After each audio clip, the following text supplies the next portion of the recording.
First ever factory outlet Mukinda Jewelries, KBHP, Somajiguda, Suchitra, Hanmakonda, Kottapet, Chandanagar, Khammam.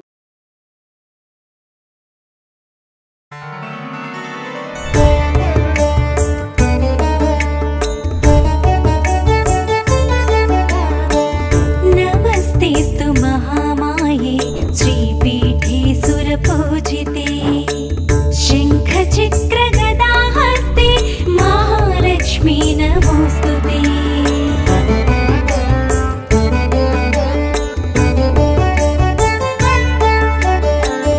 नमस्ते गरुडारूढे डोला। Mukunda jewellers సమర్పించు Deepavali special episodes కి స్వాగతం. నమస్తే రమగారు, దీపావళి శుభాకాంక్షలు. నమస్తే జయ, దీపావళి శుభాకాంక్షలు. సుమన్ టీవీ ప్రేక్షకులందరికీ దీపావళి పండుగ శుభాకాంక్షలు. పిల్ల పెద్ద అంతా కూడా చాలా ఆసక్తిగా చూసే పండుగల్లో దీపావళి ఒకటండి. అవును. ముఖ్యంగా పిల్లలు ఇష్టపడే పండుగ కదా రమగారు. ముఖ్యంగా టపాసులు కాల్చుకుంటారు, చాలా ఆసక్తిగా ఎదురు చూస్తూ ఉంటారు. మరి ఈ సంవత్సరం ఎప్పుడు వచ్చింది? మామూలుగా కొంచెం అక్టోబరు నవంబరు అటు ఇటుగా అట్లాగే వస్తూ ఉంటుంది కదా. అవును. అదే లెక్కలో మనకి దసరా పండగ అవటం, దసరా పండగ 10 రోజులు అయిన తర్వాత పౌర్ణమి వెళ్ళి అమావాస్య వచ్చేసరికి దీపావళి పండుగ వస్తుంది. సాధారణంగా మనం అమావాస్య నాడు ఏ పండుగలు లేవు, ఒక్క దీపావళి పండుగ మాత్రమే అవును. మనం అమావాస్య నాడు జరుపుకుంటాం. ఈ పండగకి నువ్వు అన్నట్టు పిల్ల పెద్ద అందరూ ఎదురు చూస్తారు.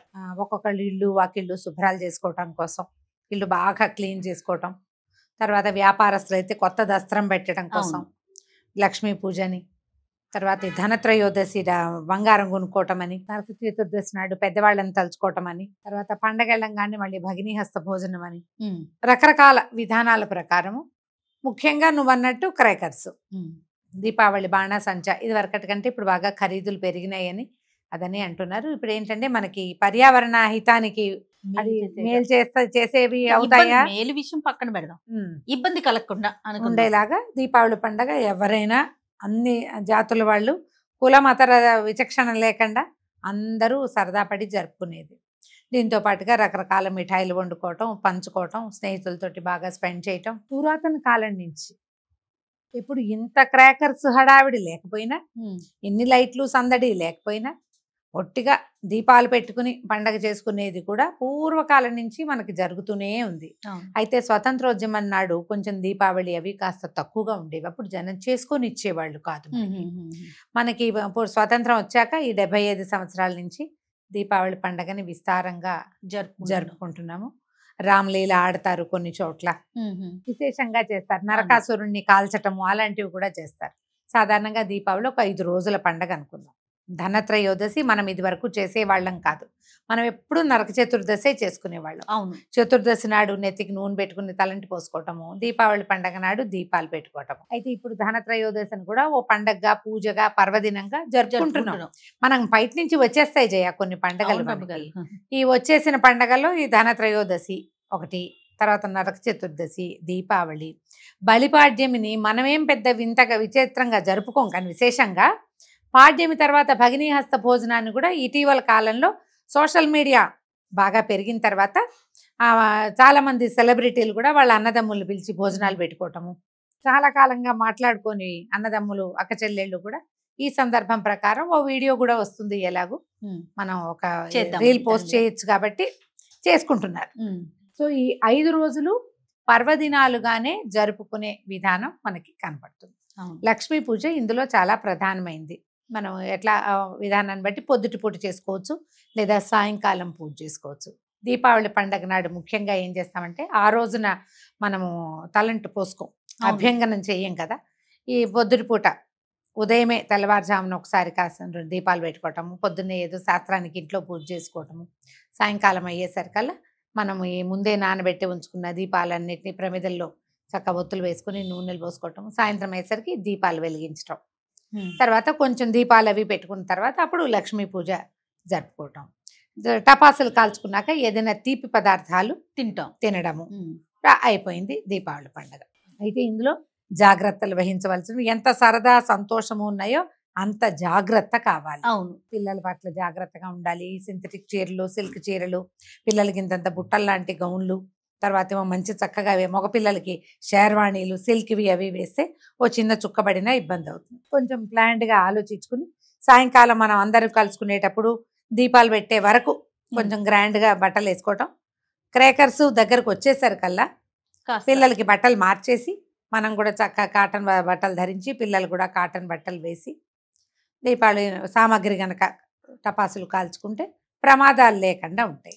ఇంట్లో ఎక్కడైతే క్రేకర్స్ కాలుస్తారో అక్కడ బకెట్ 2 బకెట్లు నీళ్లు పెట్టుకోవటం, ఏదైనా కాల్తీ రాసుకోవడానికి వీలుగా ఇంట్లో ఒక బర్ణాలు సిద్ధంగా ఉంచుకోవటం, కొంచెం యాంటీసెప్టిక్ లోషన్ ఏదైనా పెట్టుకోవటము, జాగ్రత్తగా అటెంటివ్గా ఉండటం. ఈ ఫోన్లు మాట్లాడుకుంటూ మనం అటు ఇటు తిరుగుతూ ఆడవాళ్ళు వంటిళ్లలో బిజీగా ఉంటూ పిల్లలకి అపచెప్పకుండా మనం కేర్ఫుల్గా ఉంటే ప్రమాదరహితమైన పండుగని మనం చక్కగా జరుపుకుంటాం. ఇందులో ఏంటంటే దీంతో పాటు పూజ విధానం ఒక్కసారి మాట్లాడుకుందాం రమ్మగారు. రెగ్యులర్ గా మనం చేసుకునే నిత్య పూజతో పాటుగా లక్ష్మీదేవికి ఏమైనా ప్రత్యేకమైన పూజా విధానం చేస్తామా ఈ రోజు?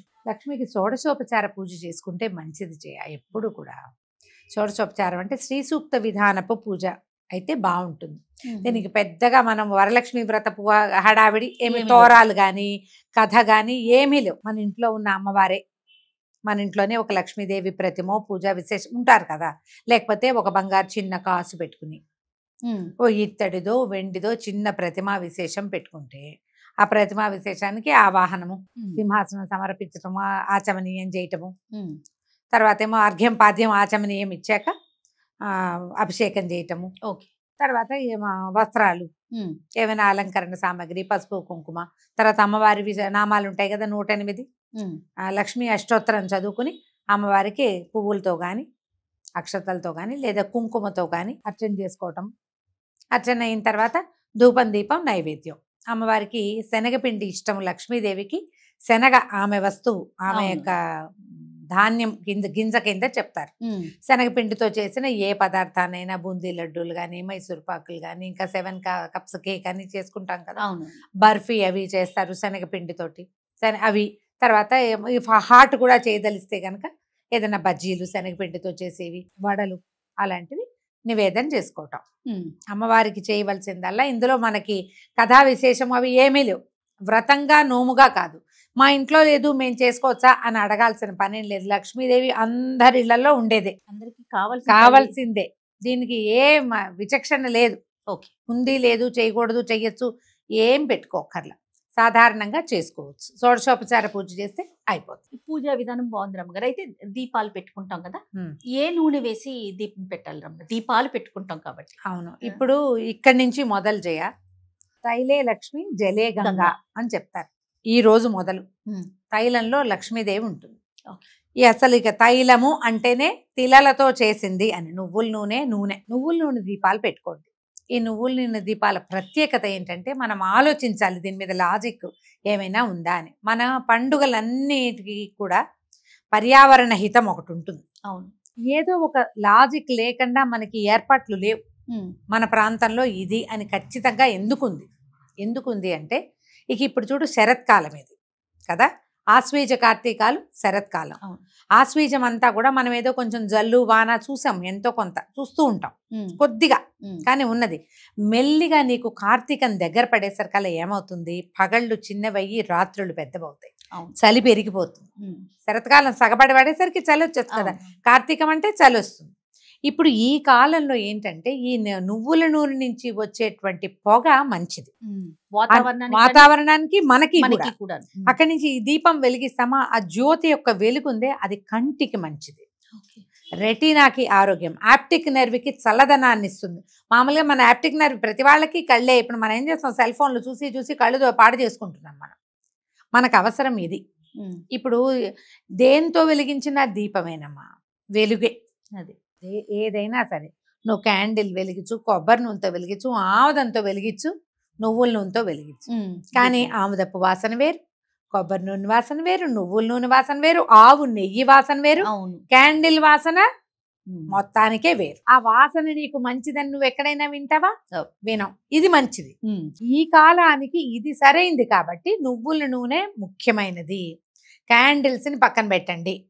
దీపావళి పండుగ రోజున క్యాండిల్ వెలిగించద్దు, అది కూడా మంచిదే అని మీకు అనిపిస్తే మీరు చేసుకోండి, కానీ ప్రచారం చెయ్యొద్దు. పురాతన కాలం నుంచి ఏం చేస్తున్నామో అదే చేసుకోవాలి. ఇప్పుడు ఫ్లోటింగ్ క్యాండిల్స్ అని, ఇంకోటని, సువాసన వచ్చేవి అవేంటో ఫ్రాగ్రెన్స్ క్యాండిల్స్ అని, ఏవో అలంకారానికి. అవన్నీ మనం దీపాలతోటి ఎందుకు చేయకూడదు?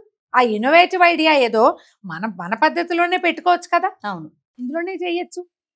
కొన్ని ఏవో వచ్చినాయి కరెంటు దీపాలు, అందులో నీళ్లు పోయంగానే వెలుగుతుంది, అవును. అవి వచ్చినాయి. అవన్నీ సరదాకి పెట్టుకుంటే పెట్టుకోండి. ముఖ్యంగా మనకు పండుగ రోజు కావాల్సింది మాత్రం నువ్వుల నూనె దీపం.